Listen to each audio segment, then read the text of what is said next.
السلام عليكم ورحمة الله تعالى وبركاته. مرحبا بكم في قناة سفرة جزائرية. كما راكم تشوفوا اليوم راح نديرو طبق بنين بزاف وبريزونطابل نديروه في شهر رمضان الا كنا من الاحياء ان شاء الله، وهو طاجين الرخام. رايحين نديروه بالدجاج، هو الاصل ديالو يندار باللحم المرحي، بس راح نقدروا نعوضوه بالدجاج. عندي لهنايا كما شفتوا زوج مرصوات نتاع الدجاج. كان هنا عندي انا شويه صدر كبير، قسمته الى 5 قطع، ديت منه زوج مرصوات. كما راكم تشوفوا نتوما تدوا 4 صدر هكذا. نديرو في الاشوار ونزيد عليه حبه بصل متوسطه مقطعه الى مربعات، تحبوا تسكرفجوها. وعندي لهنايا زوج سنات تاع الثوم مرابين، وعندنا ايضا توابل لهنايا فلفل اسود، راس الحانوت وتوابل الدجاج.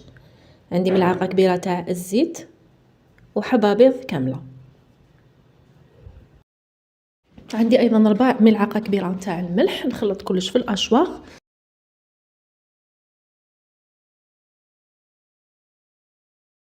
هذا المول تاع الكيك اللي راني راح ندير فيه، مول صغير تقدروا تدوه متوسط شويه كبير عليه. وهذو اكياس الشواء راني فتحته لهنا باش ندير فيه الخليط ديالي. تقدروا ديروا هنايا ورق الطبخ ولا ورق السيلوفان. نحط كامل الخليط ونبسطوا لهنايا هكذا.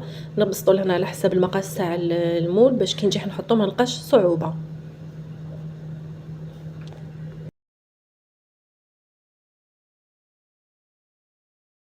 هنايا عندي 3 حبات تاع البيض ديتهم انا على حسب المول ديالي هكذا.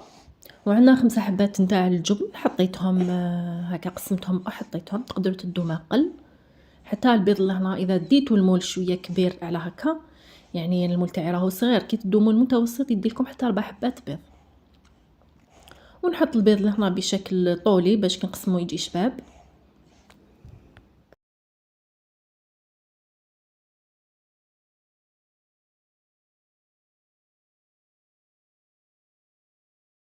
المعدنوس كنت نسيت باش نحطوه كي كنت نرحيه في الدجاج، حطيته دركا.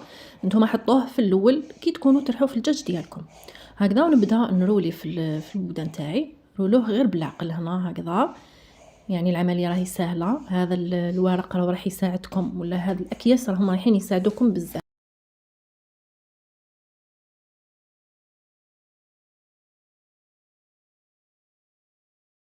انا عاود جبت المول ديالي وعاود قست عليه باش يجيني سواسوا، ونحطه مباشره في المول.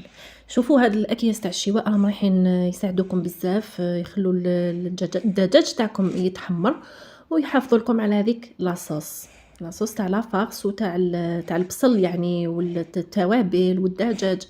لاصوص هذيك بزاف بنينه. كما شفتوا حطيته داخل المول وزدت سقمته، ونديه مباشره الى الفرن يطيب. اللي كنت سخنته 10 دقائق من قبل، نحطه على 160 درجه في الرف الوسط ونخليه يطيب في غرضو. هنا جيت وحضرت لاصوص اللي حنقدمها مع هذاك الطبق. درتها بالزيتون مقطع الى شرائح.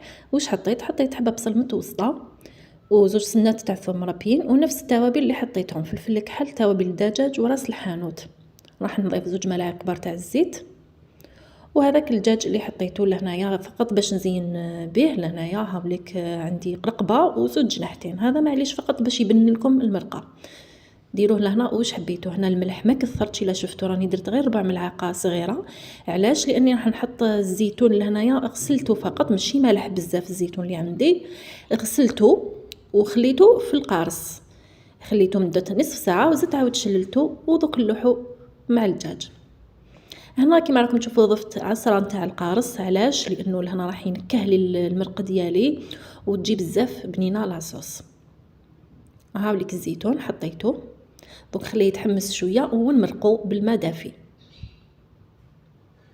هنا فقط تمرقوا قسم يتغطى لكم الدجاج ديالكم باش تجيكم لاصوص بنينه.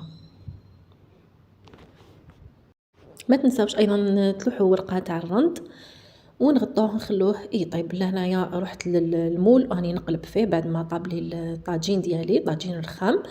شوفوا هنا حيت نحلكم بكل بساطه. كما راكم تشوفوا هنا لاصوص تاعو هذيك بزاف بنينه راح نتحصلوا عليها. هاي ليك. دونك في الاخر في الطبسي تاع التقديم ونروح نقطعوه. شوفوا هنا بلا ما تخلوه يبرد مباشره راكم رايحين تقطعوه بكل سهوله، يتقطع معكم هكذا.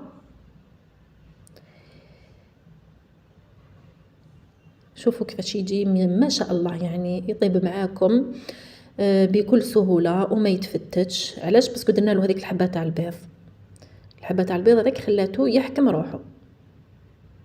الطاجين هذا يجي بزاف بنين، ننصحكم به باش ديروه في شهر رمضان، وراهو صحي، وايضا جاب لي ربي راهو اقتصادي، ماهوش راح يكلفكم بزاف، وفوق هذا راح يكون بريزونطابل. هكذا نكون المرقه تاعتكم طابت، ونفرغ هذاك الزيتون وهنا تشبحوا كيما تحبوا، ونقول لكم بالصحه عليكم اذا درتوه، وما تنساونيش بالجيم والبارطاج فضلا وليس امرا، والاشتراك في القناه. ما بقى لي غير نقول لكم تهلاو في روحتكم وبقاو على خير.